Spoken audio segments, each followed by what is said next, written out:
कहानी उन आम घरों की है जहां खाने वाले तो कई, लेकिन कमाने वाला एक मर्द ही होता है। बावजूद इसके उससे उम्मीदें कम नहीं होती। देखिए जी, सामने वाले वर्मा जी कैसी अच्छी तरह से सफाई करते हैं छुट्टी वाले दिन अपने घर की, और एक आप हैं।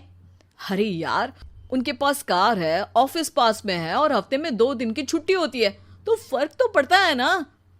मेरी तो शादी ही गलत हो गई। अरे कोई मस्त लड़का मिलता, कमाता भी, घुमाता भी, घर के कामों में भी मदद करता, लेकिन नहीं जी, हमारे वाले को तो कमाने से फुर्सत ही नहीं, और कमाई भी ऐसी कि कोई जरूरत पूरी ही नहीं हो रही है। सुनील बेचारा शीना को देखकर सोचता है कि शीना सही कह रही है। देखने में सुंदर है, घर का सारा काम कर लेती है, उसे तो कोई भी अच्छा लड़का मिल सकता था। क्या सोच रहे हैं? भागने का इरादा तो नहीं है? अरे नहीं मेरी प्यारी बीवी, मैं तो नहीं, पर डर है कि तुम नहीं कहीं भाग जाओ मुझे छोड़कर। शीला सुनील के मुंह से प्यार भरी बात सुनकर मुस्कुराती है। आप भी ना। सुनील एक दिन ऑफिस से घर आता है कि तभी शीना कहती है, सुनिए जी, वो मेरी सहेली आई थी, सारा दिन वो लोग यहीं थे, अब जा रही थी तो मैंने कहा नहीं नहीं, मेरे पति छोड़ आएंगे ना तुम्हें, तो रोक लिया मैंने।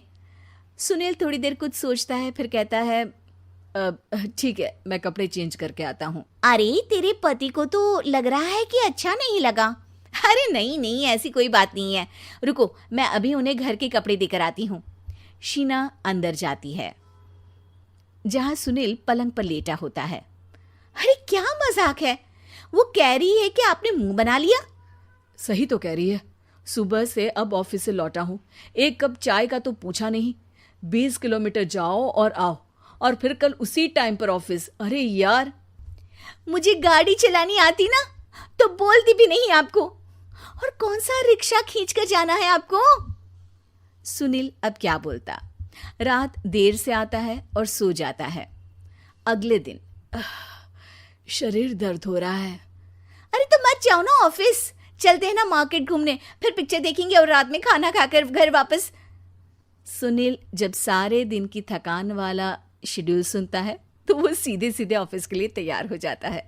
अब आए दिन शीना की डिमांड बढ़ती ही चली जाती है और सुनील उसको पूरा भी करता। लेकिन एक दिन, ए जी मेरा भाई आ रहा है, उसे 2 लाख रुपए की जरूरत है।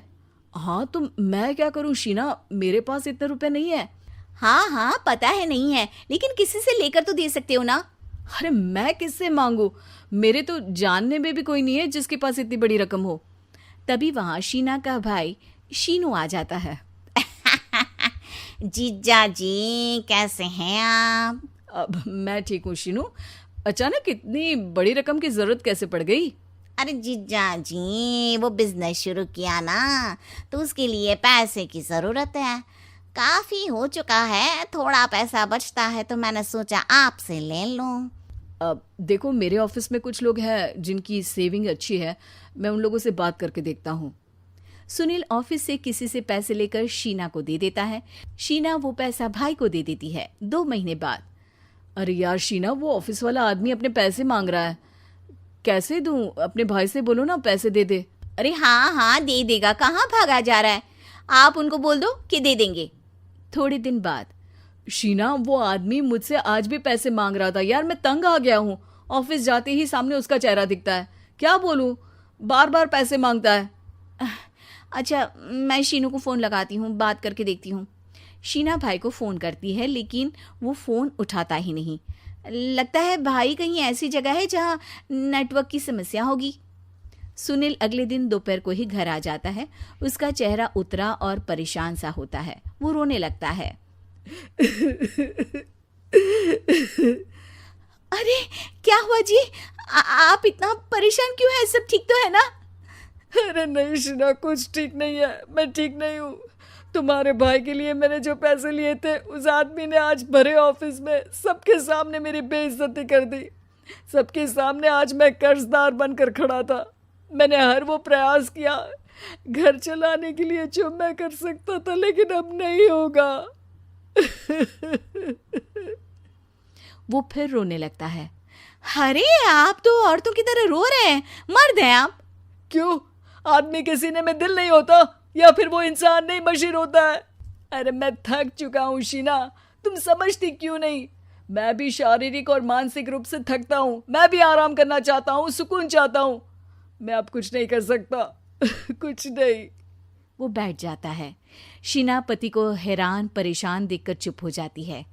अगले दिन, सुनिए, ये लीजिए 2 लाख रुपये, उस आदमी को दे दीजिए और बोल दीजिए कि आज के बाद किसी को पैसे के लिए बेइज्जत ना करे। सुनील पैसे देखकर राहत की सांस लेता है। अरे शीना, तुमने तो मेरा बहुत बड़ा काम कर दिया। अब मैं शान से ऑफिस जा सकता हूँ। लेकिन ये पैसे आए कहाँ से? ये पैसे मैंने अपने गहनों को गिरवी रख कर लिया है। तुम ठीक रहो, निश्चिंत रहो, मैं बस यही चाहती हूँ। मुझे माफ़ करना, पर अब मैं समझ चुकी हूँ कि मर्द को भी दर्द होता है।